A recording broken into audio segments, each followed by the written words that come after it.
Well, that was about what we expected.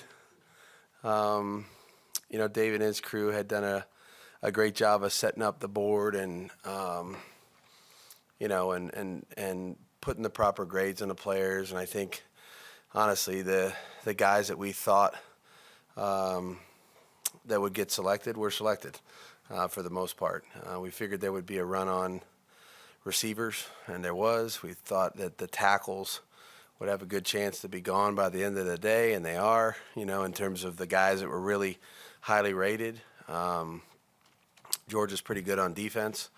That was pretty obvious in terms of how the board kind of fell and what the league thought of those players on defense from Georgia. And so you saw some defensive linemen, corners, and a couple safeties there at the end of the first round. So it's about what we thought. Pretty quiet evening for us. Just kind of grinding through it and paying attention to how it was going. But tomorrow will be a little bit more exciting, and then obviously Saturday. So. Josh, you see the slew of trades that happened. Yeah. What's that indicative of? Would you say? I don't know. I mean, each team has its own, idea of how they want to move forward and build their team, and it seems that that's become a little bit more commonplace now. People more willing to move players, people more willing to, pay what the cost is, and if you feel good enough about those kind of players that they can help you win and win quickly, people seem to be open to doing it, so not surprising. I think it started really to trend a few years ago, and it's kind of continued to be that way here as we head into 22. Were there anything that maybe you guys were involved in or some? No, our phones, I don't other than them checking and making sure this was the Raiders line.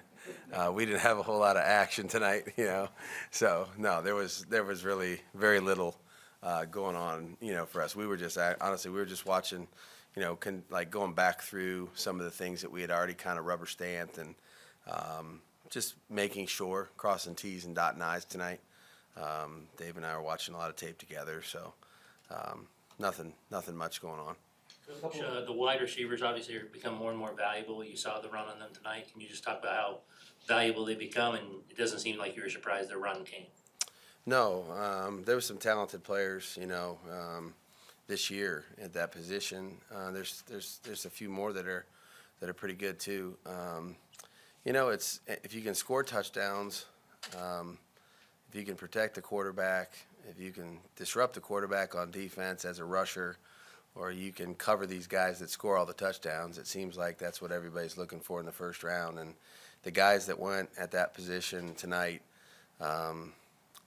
most of them are really, really pretty fast, get behind the defense, create a lot of big plays, had really productive college seasons or careers, or have really good size, and it's kind of becoming a little bit in vogue where, you put those big players on the perimeter and it forces the defense to have to, play with bigger corners or try to double team them or roll to them or what have you. So, not shocking that happened. This crew that won tonight is pretty talented.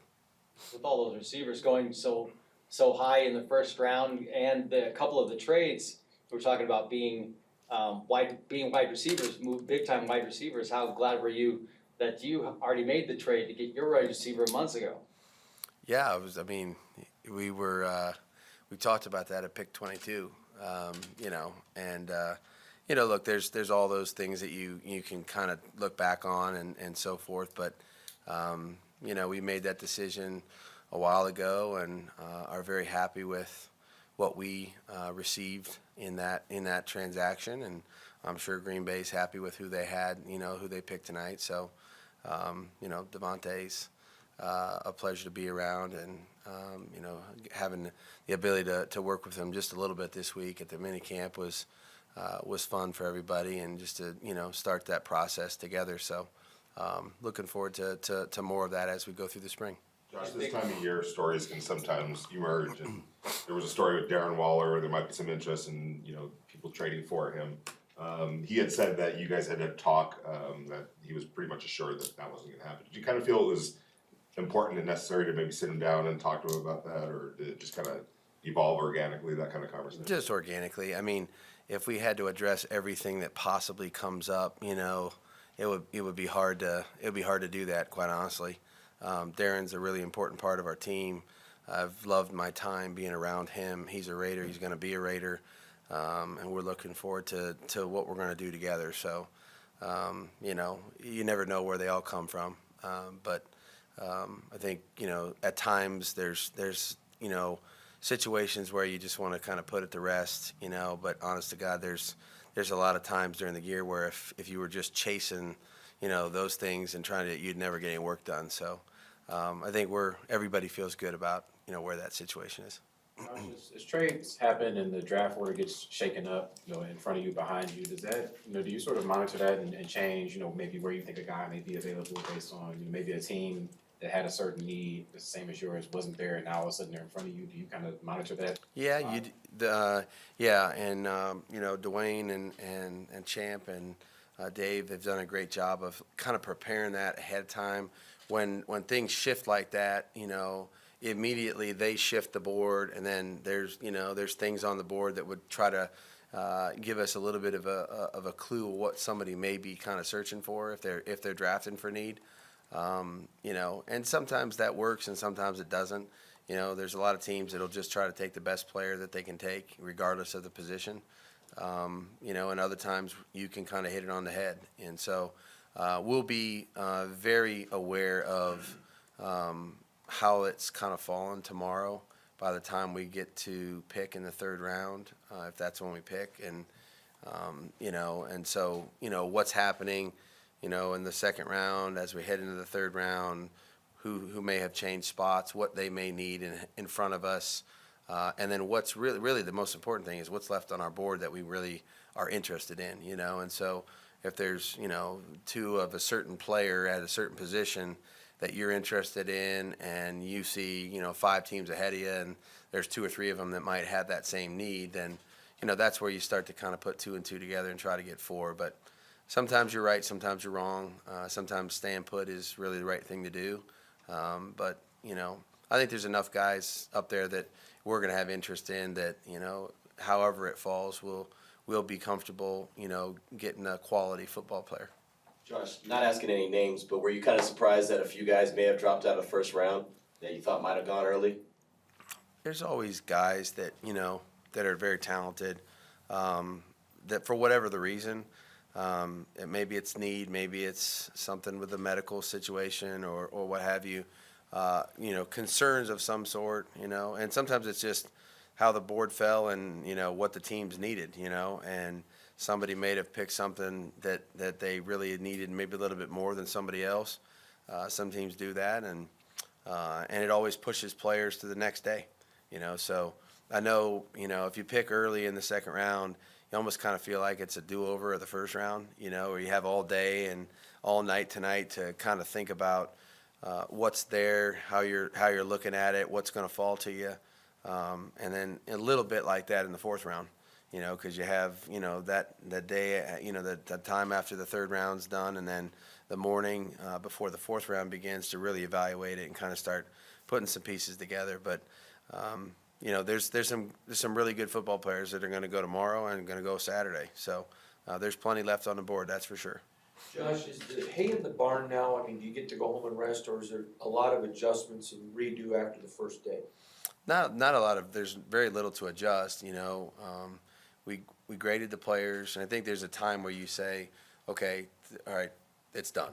You know what I mean? And the grade itself is placed on the player, and you grade him based on how you feel he fits for your football team. And really, one day's worth of draft picks isn't going to change, months of work that we've put in terms of evaluating each player. So there's still some things we're going to sort through tonight, just because we're doing a little bit more crossing the T's and dotting the I's on some players that may be a little clustered together, or stacked on top of one another.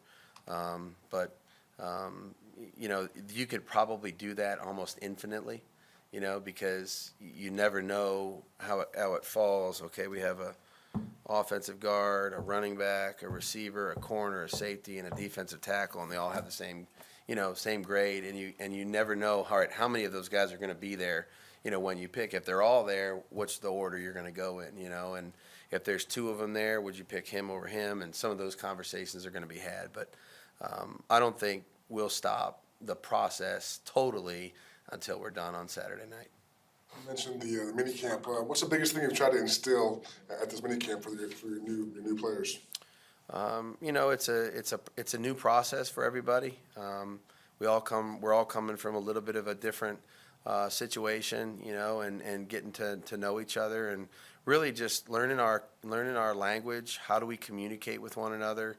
Our process on the field, how we work, the tempo that we want to work at, the fundamentals and the techniques that we're really emphasizing over the course of these 3 days are going to try to carry us through the whole year as we practice them more and more. So really just emphasizing those kind of things. We're really not in a competition mode yet. That won't come until we get into OTAs a little bit, and then it'll obviously pick up in training camp. But really just focusing on our process, getting to know how we do things, how we want things done, learning our language so that we can speak the same terms to each other.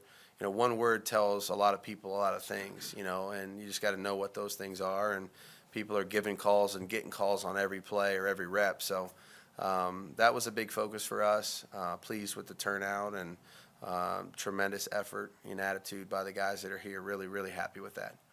Josh, obviously no picks tonight, and we won't go till later tomorrow night, but there's some decisions do have to be made by Monday on your 3 first-rounders from 2019. Where are you guys in the process when it comes to Clee, Josh, and Jonathan? Yeah, we know where we're at on that, and there's some tough decisions. They always are when you have those things come up, and we're working through that whole process now. I think it'll kind of it'll show itself here in the next few days as we kind of finalize those things, but see how the draft goes too. I think that's all part of the process. But those guys have been great. All of them here, all of them doing all the right things. We're really enjoying that process of getting to know them.